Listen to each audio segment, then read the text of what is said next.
오늘 시간은 이제 특강하고 그다음에 이제 저녁 식사하고요. 그다음에 저녁에 집회가 있습니다.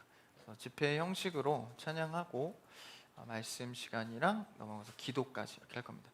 기도는 막 새벽까지 하고 이러진 않고요. 그래서 그렇게 길게 하진 않을 겁니다. 그래서 오늘 시간도 끝까지 잘 따라오길 원하고 저번 시간 때 특강 처음에 할 때는 저희가 교단과 이단에 대해서 했습니다. 굉장히 많이 이어지는 부분들도 뒤에는 나와요. 왜냐하면 이 헌법에 대한 내용이 나오기 때문에 이 부분은 우리 교단의 헌법입니다. 그러니까 우리가 장로교죠. 거기다가 합동, 장로교 합동의 헌법입니다. 그러니까 어제 했던 그 교단의 의미하고도 굉장히 많이 겹치는 부분들이 있겠죠.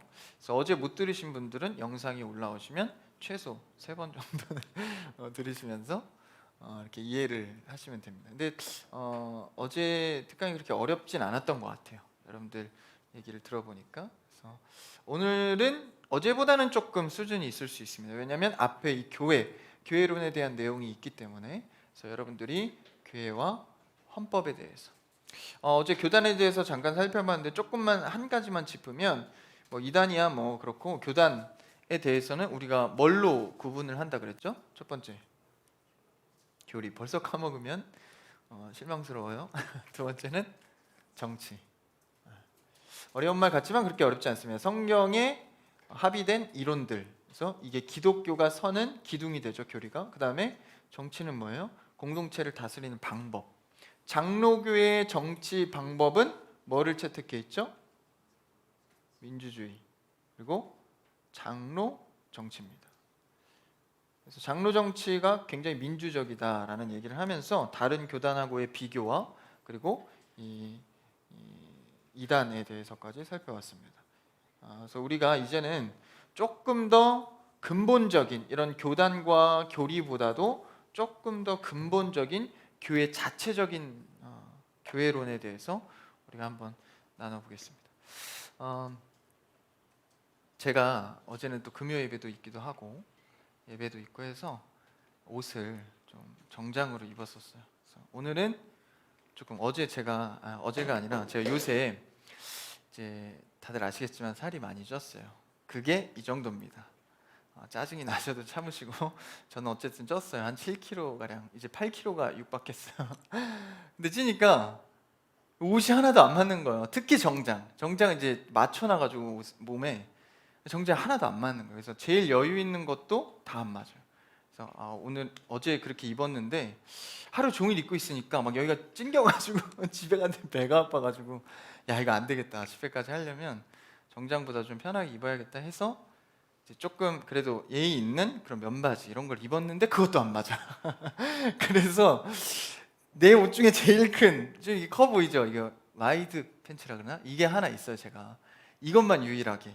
그래서 조금 너무 프리해 보여도 전사님이 어쩔 수 없었다 좀 이해를 해주시고 봐주시기 바랍니다. 그래서 오늘은 너무 편해요. 이렇게 되니까 저녁 때까지 아주 건강하게 배 안 아프고 할 수 있을 것 같습니다. 좀 양해의 말씀을 드리고, 그래서 오늘 이제 교회론과 헌법에 대해서 우리가 나눠볼 텐데, 말씀은 한 절 읽고 하겠습니다. 이거 보여요? 안 보이시죠?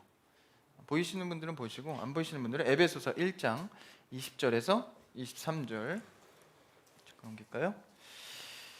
에베소서 1장 20절에서 23절. 성경책이 있는 것이 좋습니다. 없으면 스마트폰으로라도 보시는 게 좋아요. 왜냐하면 중간중간 말씀을 계속 찾아야 되기 때문에 여러분들이 빨리빨리 찾을 수 있었으면 좋겠고, 저녁 예배도 마찬가지입니다. 에베소서 1장 20절에서 23절을 한번 읽어볼 텐데 조금 길이가 되니까 한 절씩 나누죠.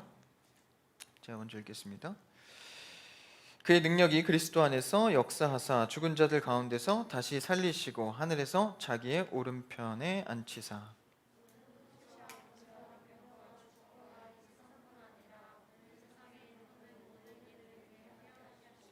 또 만물을 그의 발 아래에 복종하게 하시고 그를 만물 위에 교회의 머리로 삼으셨느니라. 시작. 교회는 그의 몸이니 만물 안에서 만물을 충만하게 하시는 이의 충만함이니라. 아멘.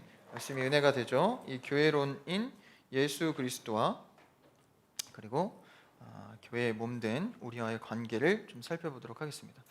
개회 예배 때 잠깐 언급했는데 기억하실 분 있을지 모르겠어. 못 드렸다면 그냥 한번 생각을 해보세요. 교회를 한마디로 정리한다면, 문장 말고 단어적으로 한마디로 정리한다면 뭐라고 할 수 있을까요? 정답은 아닙니다. 그렇지만 가장 조금 잘 설명할 수 있는, 뭐라고 고백하시겠어요? 여러분에게 누가, 믿지 않는 자가 교회를 그렇게 열심히 다니는데 교회가 뭔데? 뭐라고 하실까요? 그래도 좀 멋있게 성도로서 어떻게 대답하실래요? 하나님의 집이다. 박수 한번. 이 정도 대답은 해요. 우리가 특강으로서 좀 자유하게 이게, 그죠? 커넥션을 할 텐데 너무 진지해. 물론 진지한 제목이니까 벽돌도 있고 진지하지만, 그래서 조금 마음을 푸시고, 특강이니까. 하나님의 집이래요. 하나님의 집, 그렇죠? 하나님의 집, 하나님의 임재를 상징하는, 맞습니다. 교회. 또 생각나시는 대로 하나님의 자녀들의 모임, 그거를 개회 예배 때 제가 언급한 내용입니다. 교회는 하나님의 자녀, 그 자녀들의 모임입니다. 하나님의 자녀의 모임이라는 것이 어떤 의미를 품고 있는가, 그 의미를 살짝 풀어보면, 하나님의 자녀라는 것에서 우리는 교회에 힌트를 얻습니다. 자녀, 그냥 좀 따뜻한 표현인 것 같다 하지만 그게 아닙니다. 이 하나님의 자녀라는 것은 굉장히 성경적인 표현입니다. 그래서 우리가 꼭 기억해야 할 것은, 교회는 먼저 하나님의 자녀들이 모인 것이다. 그럼 이 자녀를 조금 더 풀어볼까요? 자녀를 풀면 이것은 언약 공동체다라고 조금 어렵게 말할 수 있어요. 그렇게 어렵진 않죠? 언약 공동체. 그럼 언약을 조금 더 쉽게 말해볼까요? 언약이 뭐예요? 약속. 너무 쉽죠? 약속. 근데 언이 들어가 있어. 말씀으로 약속한 거예요. 말씀의 약속을 뭐라고 하냐면 이런 관계로 모인 사람들이다라는 거예요. 하나님의 말씀으로 약속한 관계로 모인 공동체다라는 거예요. 그게 하나님의 자녀입니다. 그러면 다시 말하면 하나님의 말씀을 약속한 사람들을 뭐라고 하냐? 자녀. 다시 말하면 하나님의 말씀의 약속을 이행했어. 약속을 잘 지켰어. 그 자들을 뭐라고 하냐? 자녀다. 그러니까 하나님의 말씀에 순종하고 그의 말씀의 언약을 지키는 자라야 자녀라고 인정을 받습니다. 그렇죠? 이게 뭡니까? 아담과의, 이것이 모두 다 해서 아담과의 첫 언약이에요. 첫 언약.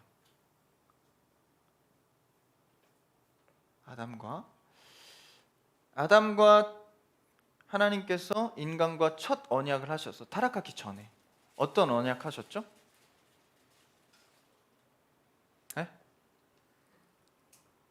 서술해도 좋고 단어로 던져도 좋고. 단어 던지면 제가 풀게요. 선악과로 약속하셨어요. 선악과를 어떻게 했죠? 이거는 다른 과실은 다 먹어도 되는데 먹지 마라. 그러니까 먹지 말라는 것은 실제 내가 어떤 행동을 해야 되는 게 아니에요. 가만히 있으면 돼. 그죠? 안 먹으면 되는 거니까. 그래서 굉장히 이 언약은 소극적입니다. 그렇지만 행위 언약이죠. 행위 언약. 내가 먹지 않는 행위를 통해서 약속이 지켜지고 있는 거예요. 그러니까 선악과를 바라보면 뭐가 떠오를까? 내가 안 먹고 있으니까 하나님과의 관계가 유지되고 있어. 어떤 거? 자녀. 약속을 지키고 있으면 자녀의 관계인 거예요. 근데 이 관계가 깨졌죠.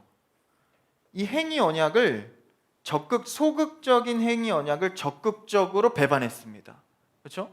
그래서 선악과 아담과의 첫 언약이 깨졌어요. 깨지면 사망이잖아요. 사망의 자리로 들어가야 되는 이걸 가만히 두시지 않고 이 행위 언약을 뭘로 바꿔주셨죠? 은혜 언약으로 바꿔줬어요. 요즘 구원론에 나오는 내용입니다. 잘 보신 분들은 기억이 나실 거예요. 이게 교회론하고 밀접한 연관을 갖기 때문에 서두에 이걸 푸는 겁니다. 그래서 이 원죄라고 하죠. 원죄라고 하면 다 아시죠? 이 선악과가 깨진 것, 첫 번째 죄예요. 그러면 아담이라는 것은 사람의 대표성을 갖습니다. 우리랑 달라요. 대표성, 첫 인간이 대표성을 갖는 첫 언약을 맺었기 때문에 우리랑 다른 겁니다. 다른 존재의 사람이었는데 우리와 같이 행위 언약을 깨서 우리와 같이 죄인이 된 거예요. 그러니까 이자는 대표성을 갖기 때문에 이 아담이 뭐가 되냐면 머리가 됩니다. 머리. 사람의 머리가 되는 거예요. 그래서 이것을 조금 어려운 말로 머리가 죄를 지었기 때문에 나머지는 전가가 되는 거예요. 앞으로 나는 모든 사람들은 죄인이 되는 겁니다. 그래서 죄의, 좀 쉽게 죄의 전가라고 말해요. 누가? 아담이 머리였으니까. 머리가 약속을 깼기 때문에 죄가 전가되기 시작하는 겁니다. 여기까지 이해 가시죠? 그래서 이제는 전적인 무능과 전적인 부패로, 어제 나온 내용이죠, 아무도 선을 행할 수 없는 죄인의 상태가 된 겁니다. 그래서 이제는 행위 언약으로 안 돼요. 그래서 은혜 언약이 발동이 된 겁니다. 놀랍게도 하나님께서는 이 은혜 언약을 이때 잘못했을 때 계획하신 게 아니에요. 이미 창세 전부터 이 은혜 언약은 계획해 놓으신 겁니다. 아니, 죄도 안 지었는데 무슨 이런 거를 미리 설정을 해요? 어떻게? 우리야 과거, 현재, 미래로 이해하지만 하나님은 과거나 현재나 미래가 없으신 분입니다. 지성으로는 이해가 안 되지만 하나님의 세계는 그렇다는 거예요. 그래서 어쨌든 은혜 언약이 발동됐어요. 그렇죠? 그러면 이제 행위로 안 돼. 그러니까 하나님의 전적인 은혜가 필요한 거예요. 우리 교리 중에 끝에 전적 은혜가 있었죠. 그래서 이거를 해주시겠다고 구약 성경에 계속 말해주는 거예요. 모세 통해서, 아브라함 통해서, 다윗 통해서, 노아 통해서. 그래서 노아 언약, 아브라함 언약, 모세 언약, 다윗 언약 등은 다 뭐예요? 그들과 약속한 거는 다 은혜 언약입니다. 그들의 행위가 들어간 것 같지만 아브라함만 볼까요? 믿음의 조상이잖아. 근데 우리 아브라함 배웠었죠, 창세기에서. 그가 믿음을 잘 지키려 해보지만 됩니까? 안 되잖아. 그래서 계속 그때마다 알려주고 은혜 알려주고 보여주고. 그러니까 그와 맺은 언약은 전적인 하나님의 은혜 언약입니다. 그래서 은혜 언약은 사람 쪽에서 무엇을 행하거나 요구하는 게 아니에요. 단지 뭐만 요구하죠? 믿음. 요것만 요구하는 거예요. 요거를 단지 조건으로 해서, 믿음 자체에는 공로가 없어요. 믿음도 누가 주셨죠? 하나님이 선물로 줬다고 표현하고 있어요. 그러니까 믿음 자체에는 공로가 없습니다. 그러니까 도구나 형상적인 것에 불과하지, 형상으로 내가 은혜 언약에 다가가는 것뿐이지 믿음에는 사실 능력이 없습니다. 믿음 자체에는 하나님이 주셔서 그걸 발동시켜줬을 때 은혜 언약으로 갈 수 있는 통로가 되는 거죠. 그러니까 예를 들면 우리는 주님께서 은혜 언약을 순종해서 이루신 거고, 우리는 믿음으로 뭐만 해요? 아멘만 할 뿐이에요. 제가 예전에 한번 들은 비유인데, 늘 비유는 완벽하진 않아요. 이제 돈이 없어서 동냥하는 자가, 표현하기가 어렵네. 거지가 이렇게 동냥을 하는 거예요. 그럼 내가 지나가다가 그를 긍휼히 여겨서 100만 원을 줬어. 근데 그 거지가 손을 내밀어야 받을 수 있잖아요. 그렇죠? 손을 내미는 행위가 100만 원의 값어치에 일당을 한 겁니까? 한 거예요? 일당의 값어치는 누가 했어요? 내가 했잖아. 100만 원어치 돈을 벌어서 그에겐 그냥 준 거예요. 그는 뭐만 했어? 내밀기만. 이게 내미는 손이 믿음의 도구라는 거예요. 아멘만 할 뿐이 실제 은혜 언약을 벌어다 주신 분은 예수 그리스도, 하나님께서 계획하신 거다라는 거죠. 그래서 예수님께서 이룬 이 언약의, 은혜 언약의 실제 의가 뭔가? 그러면 아까 우리 말씀에서 읽었어.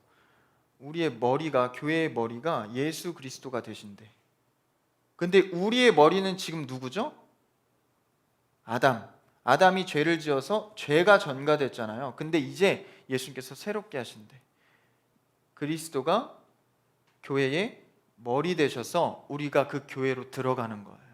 믿음을 배우고 신앙이 자라갑니다. 그럼 이 머리에 지배를 받죠. 그럼 죄의 전가가 아니라 이분의, 이런 건 적어야 돼요, 의의 전가가 되는 거예요. 죄의 전가가 아니라. 이 의는 누가 이루셨죠? 예수 그리스도가. 마치 사람의 대표성을 띤 아담 머리가 죄를 지어서 우리에게 전가된 것처럼 이제는 머리가 바뀌는 거예요. 아담의 후손에서 예수 그리스도가 우리의 머리 되셔서, 교회에 들어왔을 때 머리 되셔서 우리에게 의가 전가되는 거예요. 예수님의 의는 뭐죠? 십자가 사역이죠.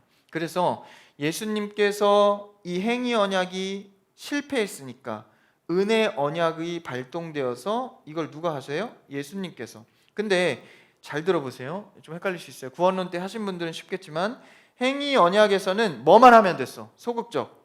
먹지 않기만 하면 됐어.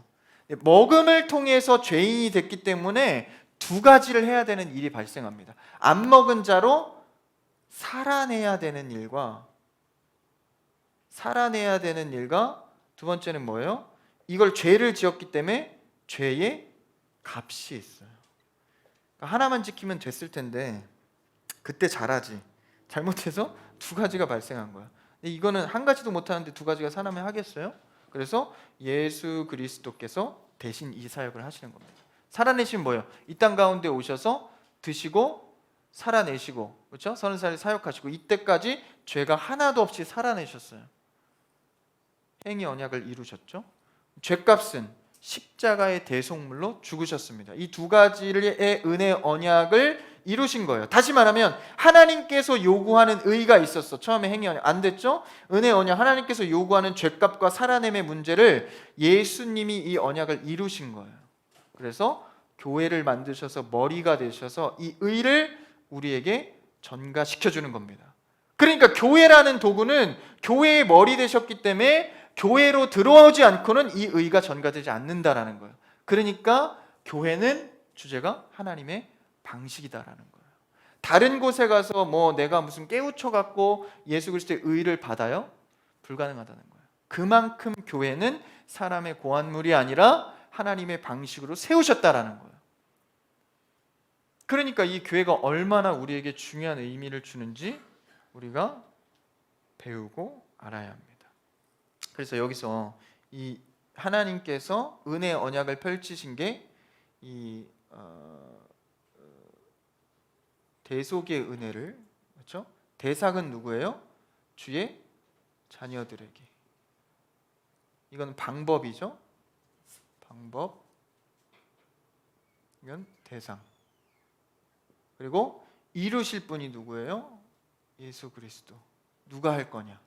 예수 그리스도가 하셨다는 거예요. 그렇죠? 방법은 대속의 방법으로, 대상은 우리에게. 이것을 통하여서 의의 전가가 이루어진 겁니다. 그렇다면 아까 뭐예요? 여기서 하나님의 자녀, 이 언약 공동체는 이 언약을 지킴을 통하여서 하나님의 관계가 이루어졌죠. 이것은 곧 중요합니다. 영생을 의미합니다. 그러니까 언약 공동체라는 것은 이 언약이 지켜지면 영생을 보장받는 거예요. 죄가 들어와서 우리가 사망에 이르렀잖아요. 지키면 영생인 거예요. 그러면 교회는 하나님의 자녀라는 의미가 뭡니까? 영생의 자녀다라는 거예요. 영생의 사람들이 모여있는 곳이 교회다라는 거예요. 자녀는 곧 영생. 왜? 자녀의 조건이 뭐예요? 언약을 지키는 자니까. 우리는 못 지켰지만 은혜 언약, 예수 그리스도 의의 전가가 돼서 이제 지켜진 걸로 인정해 주는 거예요. 그래서 자녀가 되었을 때 영생이 되는 겁니다. 그래서 이 교회는 반드시 언약 공동체의 목적은 영생입니다. 우리가 왜 자녀 돼요? 영생 문제, 죽음의 문제가 걸려 있기 때문에 하나님의 자녀로 들어왔을 때만 영생의 목적이 이루어진다라는 것이죠. 그러면 이거를 종합하면 그래 하나 빠졌네. 여기서 이제 교회의 머리 대신 예수 그리스도가 의의 전가를 할 때 어떤 방법이 여기서 이루어지죠? 성령. 그러니까 예수님께서 부활 승천하셨잖아요. 그래서 성령을 보내줘서 이 교회를 세우셔서 의의 전가를 성령을 통해서 해주신 거예요. 성령. 이게 전가되는 방법입니다. 성령님께서 예수 그리스도의 사역을 이어가시는 거죠. 그래서 이것을 종합하여서 이 내용을 이 내용이 복잡해 보이지만 이해는 됐죠? 이해가 안 되시면 녹화본을 3번 보시면 됩니다. 왜 이렇게 조그마지? 요거를 이제 종합해 볼게요. 종합해서 그러면 이게 제일 중요합니다. 교회의 본질은 무엇인가? 이 방금의 내용을 정리해서 교회를 문장화하는 겁니다. 해볼게요. 머리 대신 그리스도와, 여기서 이제 괄호가 들어가요. 뭐가 아니죠? 아담이 머리가 아닌 거예요. 누가? 그리스도의 머리 대신 그리스도와, 그다음에 의의 전가. 여기서 의의 전가는 죄의 전가가 아닙니다. 이제는 그렇죠? 죄의 전가가 아니다. 죄의 전가라고 하면 안 돼요. 죄의 전가가 아닌 거예요. 이거로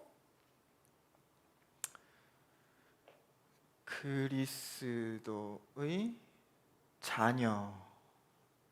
자녀는 뭐죠? 영생.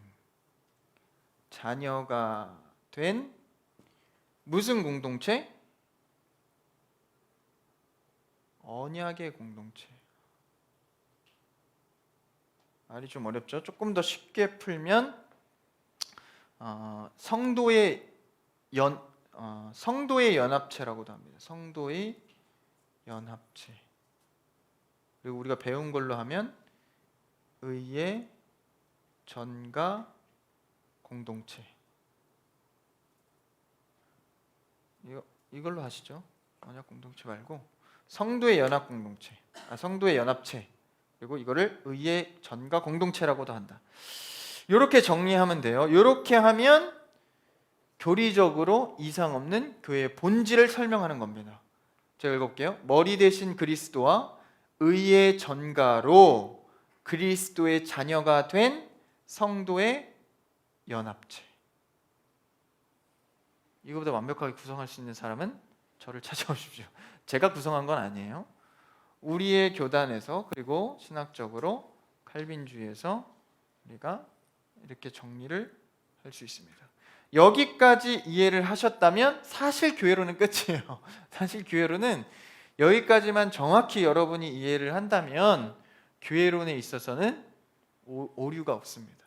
여러분들이 이게 가장 중요하다는 기본적인 개괄적인 이론을 좀 하고 좀 세부적인 내용을 들어갈게요. 세부적인 내용을 아무리 파봐야 이게 정리가 안 되면 어렵습니다.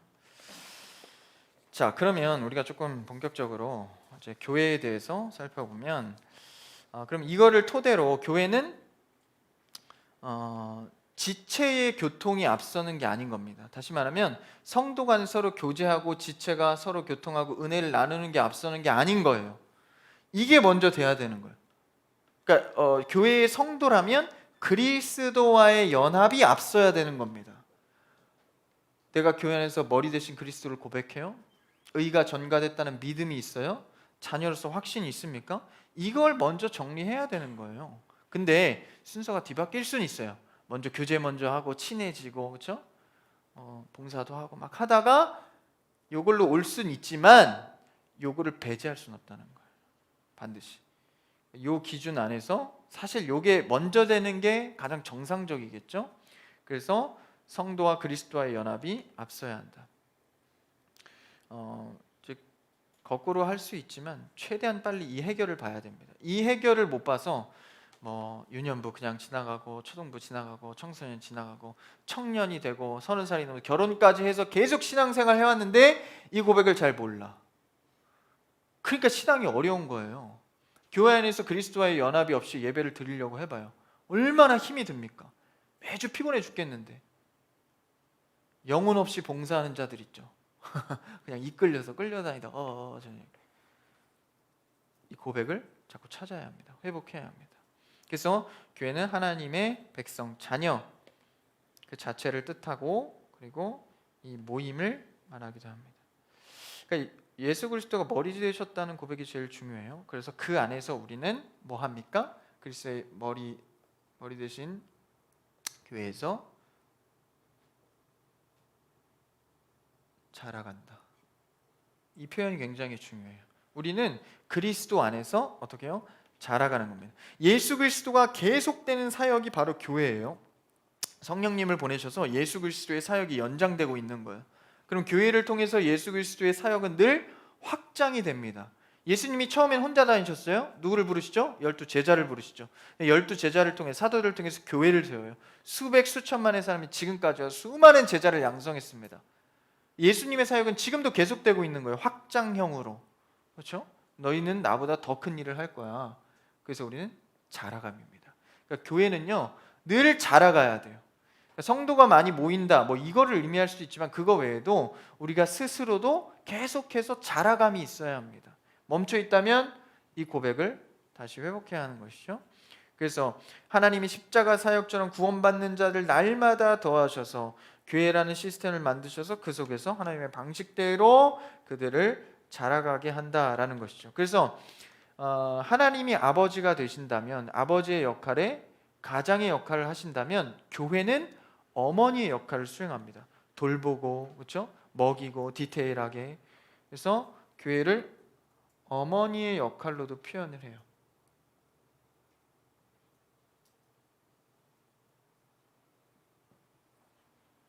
돌보는 거잖아요. 그래서 사실 리더자들이나 목사님, 사역자들은 뭐 하는 거예요?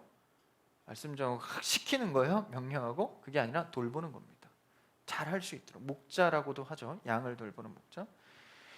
그래서 이런 의의 전가 공동체가 자라감에 우리가 서로를 돌보는 공동체가 됩니다. 그러면 우리가 교회를 조금 더 이론적으로 살펴보면 교회는 두 가지로 구분을 할 수가 있는데 비가시적 교회, 조금 쉬운 말로 해볼까요? 무형 교회가 있어요. 가시적 교회가 있겠죠? 보인다 안 보인다는 뜻이잖아요. 그럼 무형 교회가 있으면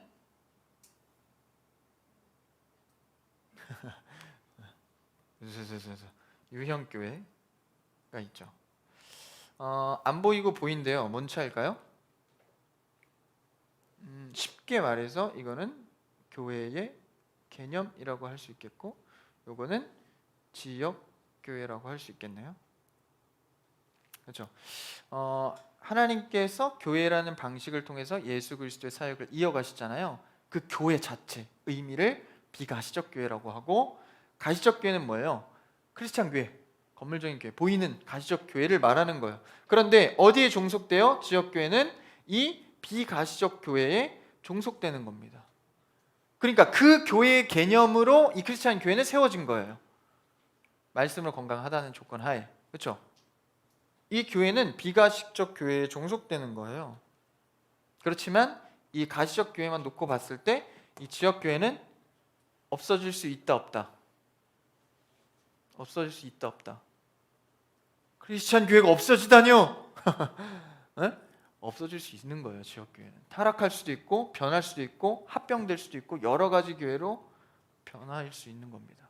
근데 교회라는 자체의 개념은 사라지지 않는 거죠. 그러니까 이 자라감의 입장에서 볼 때 교회는 없어지고 타락하고 어쩌고 저쩌고 역사 속에 해도 결국은 부흥할 수밖에 없는 겁니다. 하나님의 방식은. 우리는 그것을 믿으면서 우리 교회에 소망을 갖는 거예요. 야, 하나님께서 우리 교회를 비가시적 교회의 토대 아래 세우셨으니 우리는 자라간다.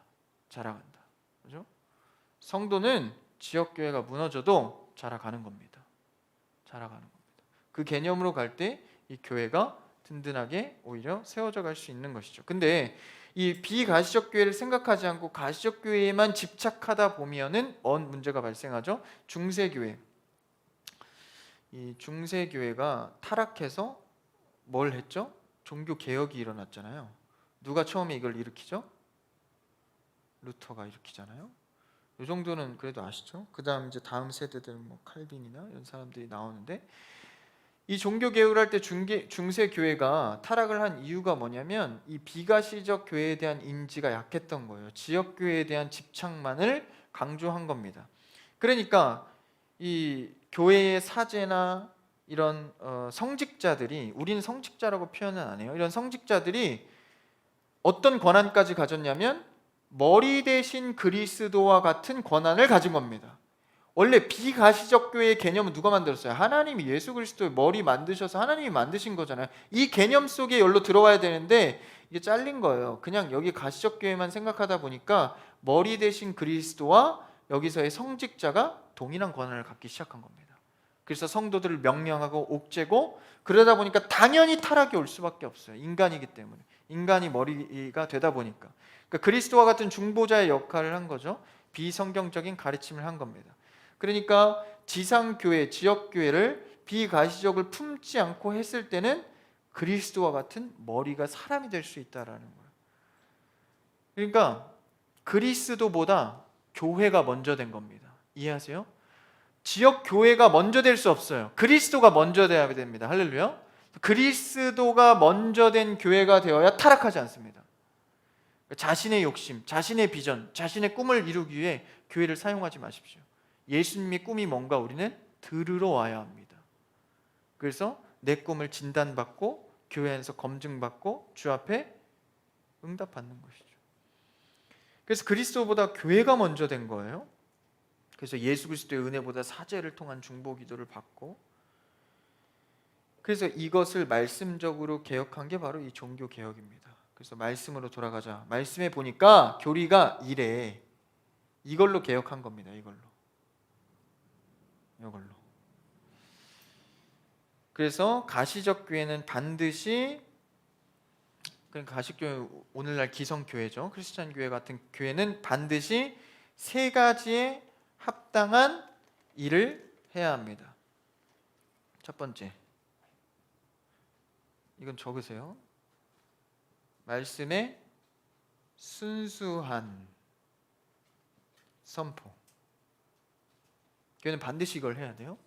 두 번째, 이게 중요하죠. 순수한, 자기 마음대로 선포하면 안 되고 성례의 합당한 시행이 아니라 거행한다라고 표현합니다.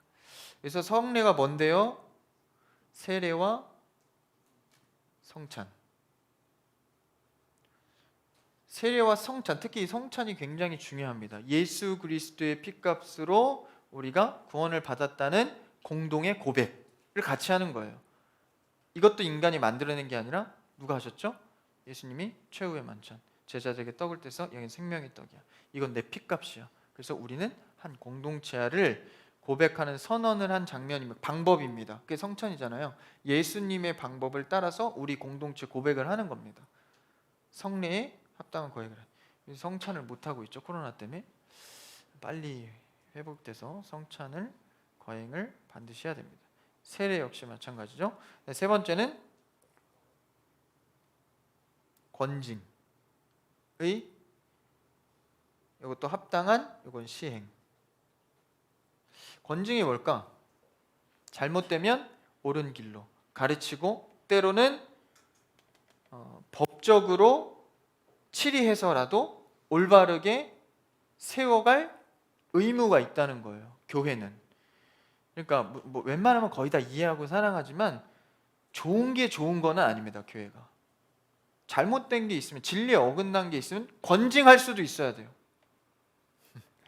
이거는 거의 잘 하지 않습니다. 마음이 약한 자가 많으니까 시험 들잖아요. 오히려 저기 뭐죠? 뭐 잡으려다가 뭐 다 태운다고.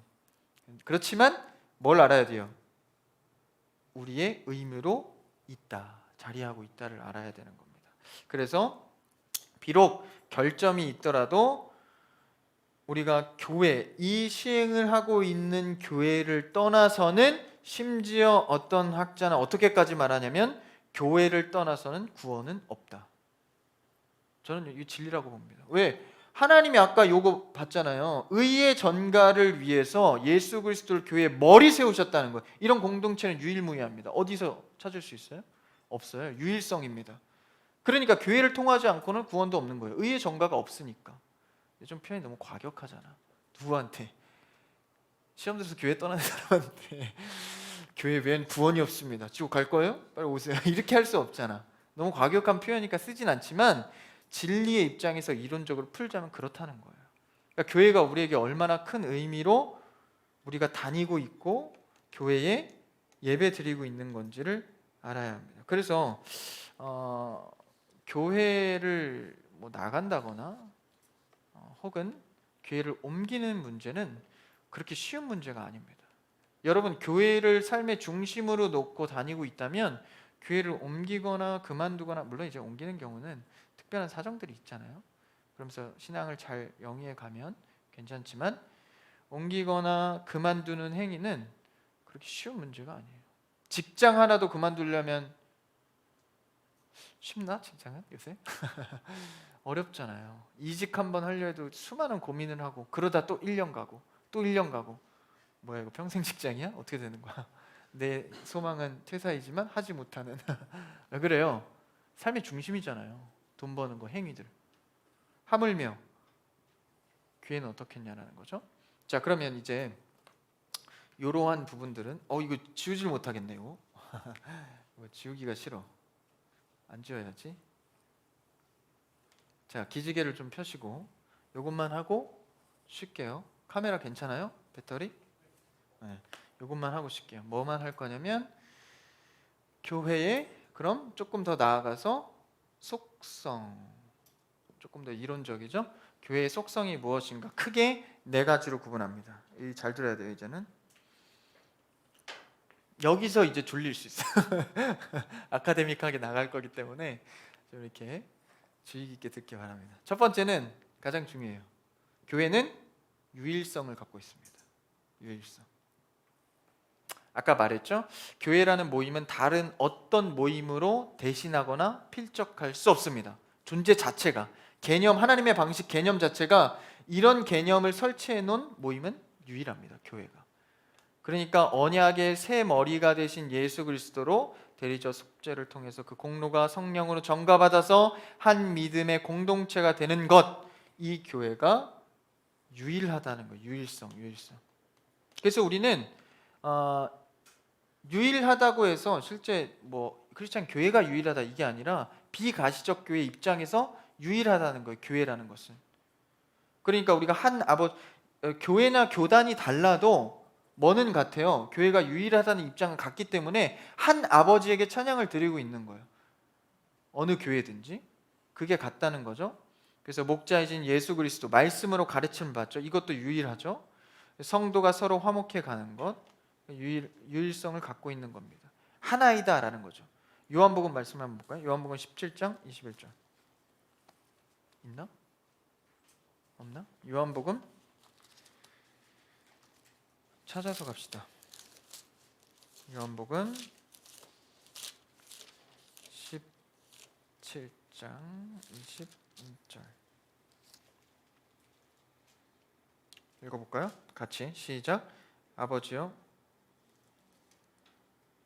17장 21절 시작.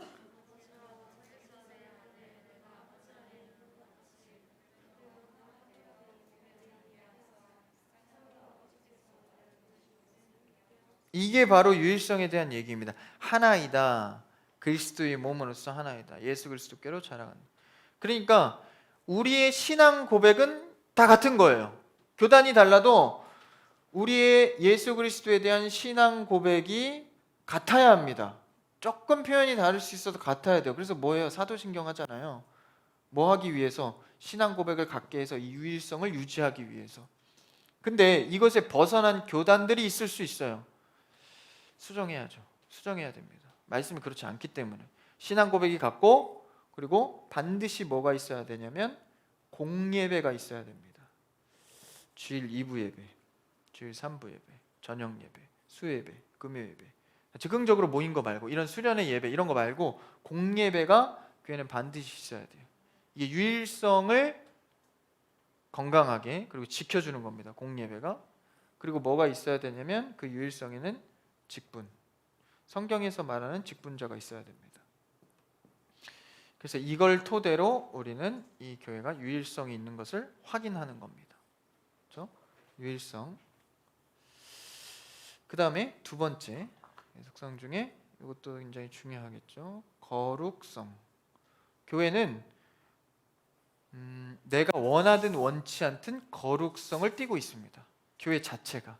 하나님께서 만드신 이 방법 가운데는 이 거룩성을 품고 있다라는 거예요. 그러면 거룩하고 우리가 그 안에 들어가서 뭐해지고 거룩해지고 그리고 세상과 분리되어 예배하는 자로서 거룩을 표현하는 겁니다. 다시 세 가지 거룩. 원래 교회는 거룩하고 그리고 우리 성도가 거룩하여지고 그리고 함께 거룩을 예배하는 자들입니다. 이게 교회 속성의 거룩성입니다. 그래서 교회도 거룩하고 교회에 들어온 성도도 거룩해요. 그럼 이 자들은 예수 안에서 거룩하여진 성도들의 모임은 교회라고 볼 수 있는 거예요. 그렇죠? 법정으로 의롭다함을 받아서 성화의 과정을 살아가는 이 거룩성, 교회를 통해서 거룩해져 간다라는 것이 아니 오직 교회만을 통해서 거룩하여질 수 있습니다. 왜? 이 자체가 구별됐잖아. 성도가 뭐예요? 구별된 자잖아요. 구별된 자들의 모임이라는 거 이미 거룩함으로 모여 있다라는 거예요. 구별되어서 거룩했다는 것이 위치적 개념이에요. 착해졌다가 아니라 교회의 위치를 옮겨놨다. 이게 거룩입니다. 내가 잘났든 못났든 뭐 거짓말을 하든 안 하든 다 떠나서 일단 1차적으로 교회에 내가 위치적으로 옮겨놨다. 이게 거룩이라는 거예요. 왜? 거룩한 곳에 거하기 때문에. 그래서 거룩을 성화의 과정을 통해서 계속 그 자리에서 삶의 중심으로 영위에 가면 결국 거룩한 예배 속에서 내가 드릴 수 있는 거예요. 그래서 거룩한 자가 거룩하여 예배를 드리는 거죠.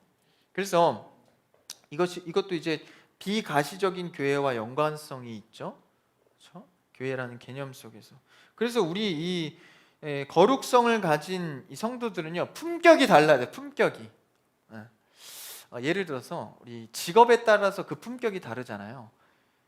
학생이라는 직업이라고는 할 수는 없나? 학생이라는 신분과 이 교수라는 직분은 이 직업은 완전히 품격이 다르죠. 좀 학생은 조금 이렇게 프리하게 다녀도 돼, 그렇죠? 머리 막 어떻게 하고 뭐 이렇게 막 프리하게 좀 다녀도 괜찮지만 교수는 그러면 안 됩니다. 그에 맞는 가르치는 자의 품격이 있기 때문에. 근데 그게 가식적인 거예요? 아니잖아요. 그에 맞는 품격이 있는 거예요. 그의 위치가 있으니까. 우리는 거룩한 곳으로 위치하기로 작정하고 서 있는데 거룩한 자의 품격을 갖춰야 되는 거예요. 거룩한 자의 품격이 뭘까? 교회 성도는 이해하고 품고, 그렇죠? 사랑을 전제로 해요. 늘. 근데 말씀에 어긋난다면 누구보다도 날카로워야 됩니다. 예민하라는 게 아니라 말할 수 있어야 한다는 거예요. 진리의 문제 있어. 그게 성도의 품격입니다. 그러니까 세상에서 문화가 바뀌어서 다 아니라 그래. 나만 이해할 수 있어야 돼. 나는 진리를 따르니까. 그게 품격입니다. 그래서 그걸 지조를 지켜가는 것이 바로 거룩성이에요. 그래서 성도들은요 절대 화내선 안 됩니다. 이게 성도의 품격이에요. 화의 문제가 걸려있죠. 화. 불같이 화내는 문제들 물론 진리에 화낸다라고 표현은 할 수 있지만 진리에 화낸다는 게 승질낸다는 거예요? 그 표현이 아니잖아요. 그래서 예민해서 반응한다는 뜻이지 실제 우리가 하는 화 있죠.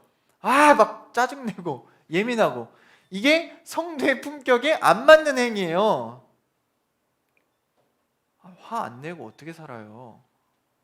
살아야 된다니까? 안 돼도 해야 된다니까? 왜? 거룩의 품격이 있지.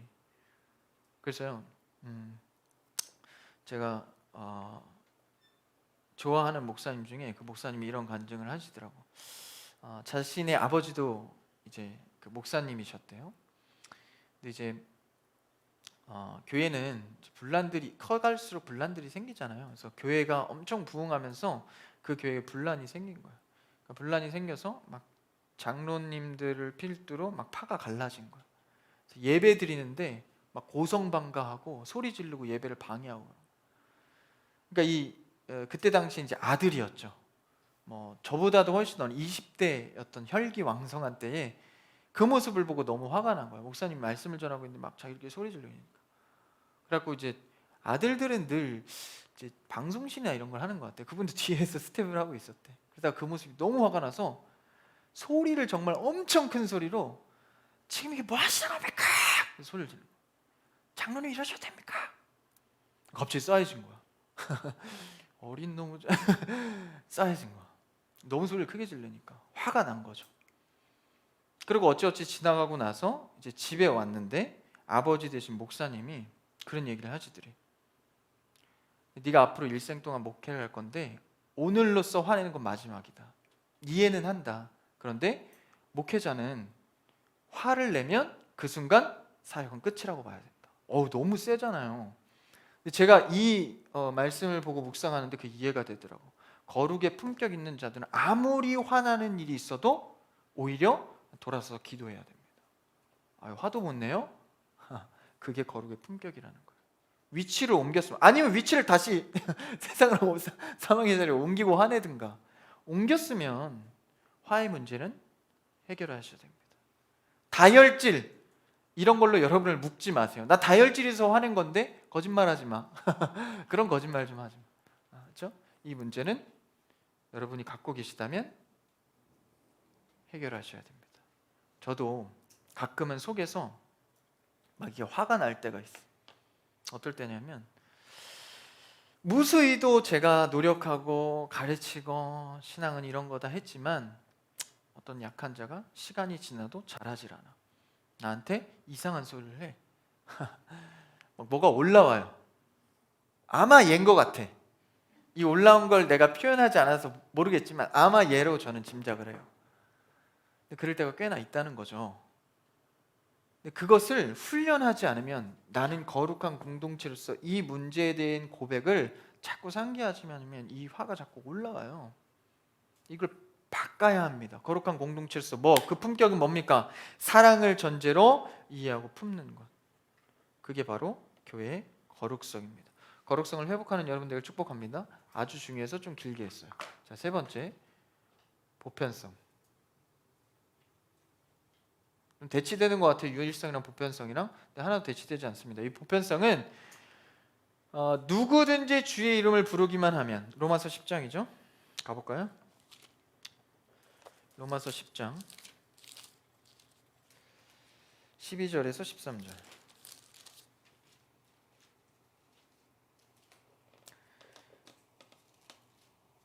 유대인 10장 로마서 10장 12절 제가 읽어볼게요. 시작. 유대인이나 헬라인이나 차별이 없음이라 한 분이신 주께서 모든 사람의 주가 되사 그를 부르는 모든 사람에게 부유하시도다. 누구든지 주의 이름을 부르는 자는 구원을 받으리라. 누구든지 주의 이름을 부르기만 하면 의의 전가가 어디서 이루어져요? 교회에서. 그러니까 교회는 보편적으로 전 우주의 존재가 가능하다라는 거예요. 그러니까 유일하고 특별하긴 하지만 보편성도 같이 갖고 있다는 거죠. 그래서 아까 오늘 에베소 읽은 말씀에서 하나님의 충만하심으로 충만히 채우시는 특징, 그렇죠? 지배하시는 인종, 신분, 성별과 무관하게 구원을 받는다. 교회 안에 들어와서 그 안이 우리 안에 들어오면 다 상관이 없는 거예요. 못난 자나 잘난 자나 우리가 받아줄 수 있는 이유는 무엇입니까? 바로 읽은 말씀, 누구든지 주의 이름을 부르기만 하면. 내가 함부로 판단할 수 없는 거죠. 유일하면서도, 그러니까 진리의 면에서는 유일성을 갖고 있고 존재의 모습을 보면 보편성이 있다. 그렇죠? 그렇게 이해하면 됩니다. 네 번째, 좀 어렵지만 논란이 될 수 있는 사도성. 이것만 하고 쉴게요. 자, 사도성에 대한 것, 여기 잘 보시면 교회는 사도가 아니라 사도성입니다. 오해하시면 안 돼. 이거를 이제 가톨릭에서 오류를 했죠. 우리 어제 배웠지만 사도의 직분, 한번 정리해볼까요? 사도의 직분은 뭐 한 거예요? 한시적인 직분이에요. 그러니까 하나님이 뭔가 특별한 목적을 위해서 한시적으로만 사용하신 겁니다. 그리고 이제 목적을 이루면 이건 어떻게 돼요? 없어지는 거죠. 사도 직분은. 그렇죠? 사도가 뭐 했는데? 크게 두 가지 일 했어요. 첫 번째, 12제자 뭐였죠? 네? 교회를 세웠어요. 교회의 터가 됐죠? 교회를 세웠어요. 두 번째, 네? 또 벌들이 몰려왔다. 두 번째는 말씀을 썼죠. 이게 크게 두 가지 일을 했어요. 혹시 자기가 아는 성도 중에 말씀 쓰고 있는 사람, 새로운 계시를 받아서 없죠? 끝났어요. 이거는 말씀 완성 시대를 살잖아요. 교회 세움, 교회의 터에 대한 개념이 이제 새롭게 세워졌잖아요. 초대교회가 시작됐잖아요. 끝난 거예요. 이것도 계속 확장해 나갈 일만 남은 거죠. 사도 직분은 이제 끝난 겁니다. 근데 뭐는 남아요? 정신이 남는 거예요. 그러면 우리는 사도성을 교회에서 갖는 거지 사도의 직분을 갖는 게 아니면 이걸 누가 가졌죠? 카톨릭은 이걸 직분으로 가졌습니다. 그래서 이걸 계승시킨 게 교황이에요. 교황은 베드로의 사도 직분을 계속해서 지금까지도 계승시키고 있는 겁니다. 그래서 그 권위를 갖고 있다. 교회의 권위는 그리스도뿐만 아니라 교황에게도 있다라고 주장을 하는 거예요. 이 사도성이 아니라 사도를 직분으로 아예 인적인 계승을 한 거죠. 우린 인적인 계승을 하는 게 아니에요. 혹시 여기서 베드로 따르는 사람, 바울 따르는 사람 좋아하긴 하죠. 근데 계승이 인적 계승이 되는 게 아닙니다. 그냥 정신이 계승되는 거죠. 그렇죠? 그랬을 때 사도성의 정신은 교회에 있어야 한다. 사도성의 이 정신은 뭡니까? 가장 크게는 아까도 얘기했지만 말씀의 순수한 선포입니다. 이게 사도성에 들어가는 거예요. 그러면은 사도 직분을 정신으로 계승한 직분이 하나 있죠. 누구죠? 우리가 잘 아는 목사님. 목사님이 강도권을 갖잖아요. 강도권은 강도사님한테도 있는데 강도사님, 목사님. 저한테는 사실 강도권이 없어요. 전사님 왜 말씀 전하세요?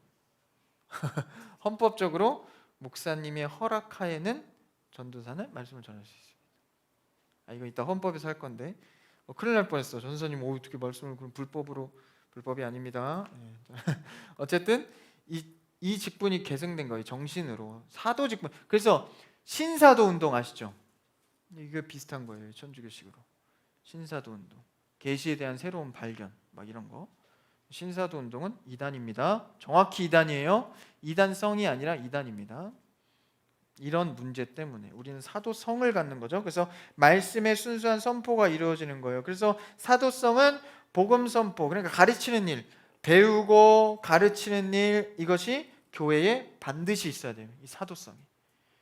그러니까 목사님이 말씀하시죠. 배우거나 가르치거나 둘 중 하나. 그냥 다니는 건 안 돼. 배우거나 가르치는 거나 둘 중 하나 무조건 해요. 사도성 때문에 그런 거예요. 사도성 때문에. 그러니까 이것은 권한이, 이것만 하고 마칠게요. 이 사도라는 권한은, 이 정신은 사실 헌법적으로 목사님이 전하지만 사실 이런 거 들어봤어요? 만인 사도. 사실 배우고 가르치는 일은 성도가 다 하는 겁니다. 그거를 권한이 내가 가질 거야 라고 한 게 아까 카톨릭 교황이에요. 그래서 말씀의 권한을 교황이 갖고 있는 거예요. 내가 가르쳐 준 것만 배워. 그렇죠? 그래서 꽉 쥐고 있는 거죠. 그래서 기독교도 얼마든지 이쪽으로 다시 돌아갈 수 있습니다. 목사님, 사역자, 목자들, 리더들이 권위주의에 빠지면 얼마든지 이쪽으로 돌아갈 수 있습니다. 말씀은 내 거야. 나만 가르칠 수 있어. 아니거든요. 그리고 이런 이론들도요, 예전에는 학자들, 목사님들 것만이었어요. 지금 제가 일부러 하는 이유가 뭐예요? 이건 모두의 것입니다. 그리고 가르칠 수 있어야 돼요. 제가 어떻게 감이라는 순간 권위주의가 들어가는, 감이가 어디 있어요? 누구든지 다 배우고 가르칠 수 있어야 합니다. 여러분들이 이것을 쉽게 정리해서 아이들에게도 가르칠 수 있고, 그렇죠? 여러분들 가르치는 여러분들을 축복합니다. 가르치는 여러분 되세요? 잘 들어 놓으시라는 거예요. 이거 현수막, 이거 초등부실이거든요. 한번 해보세요. 이거 걸어놓고 아이들한테 교회 하나님의 방식. 야, 이번 여름 성경학교 주제는 교회 하나님의 방식이야. 자, 책을 펴라. 네? 얼마나 좋아. 다 어려워하겠지만 힘들어하겠지만 우리는 만인사도 사상을 갖는 거예요. 그래서 가르침은 계승되고 계속해서 우리가 전가하는 거죠. 그래서 말씀의 선포가 굉장히 중요하다는 거예요. 사도의 힘이 아닌 누구의 권한으로? 예수 그리스도의 권한으로. 예수 그리스도 머리 되시잖아요. 머리 대신. 머리가 목사님이나 장로님이나 강도사님이나 전사님이 되면 안 됩니다. 이건 역할이에요. 역할. 정신을 받아서 그렇죠? 가르치고 배우는 역할을 하는 거죠. 여기까지가 교회의 속성의 유일성, 거룩성, 보편성, 사수성입니다. 크게 네 가지를 품고 있는 게 바로 교회예요. 그렇다면 우리가 이 안에서의 특성을 자꾸 계승하고 확장시켜 자라가게 해야 됩니다. 그걸 하지 않으면 이 교회가 타락하기 시작하는 거죠. 그렇죠? 그래서 이거를 우리가 기억하면서 교회의 속성에 대해서 잘 정리하고 교회가 어떻게 세워지는 것이 건강한지를 고민하는 여러분들이 바랍니다. 이제 잠깐 쉴 텐데 그 뒤로는 뭐 할 거냐면 교회 직분할 거예요. 직분은 요거보다는 조금 더 재밌어요. 좀 재미없죠? 교회 직분은 뭐냐면 성경에서 말하는 직분 네 가지입니다. 목사님, 장로님, 집사님, 권사님 아니고 교사입니다. 그래서 요 네 가지 직분과 그리고 실제 교회 장로교회 헌법적으로 이제 파생된 여러 가지 직분, 뭐 권사님, 뭐 전도사님, 뭐 이런 것까지 다 해서 교회 직분을 좀 다루도록 할게요. 그 다음에 헌법의 나머지 부분, 여러 가지 부분들 이렇게 진행하도록 하겠습니다. 잠깐 기도하고 우리 한 15분까지만 5시 15분까지만 쉬도록 하겠습니다. 기도할게요.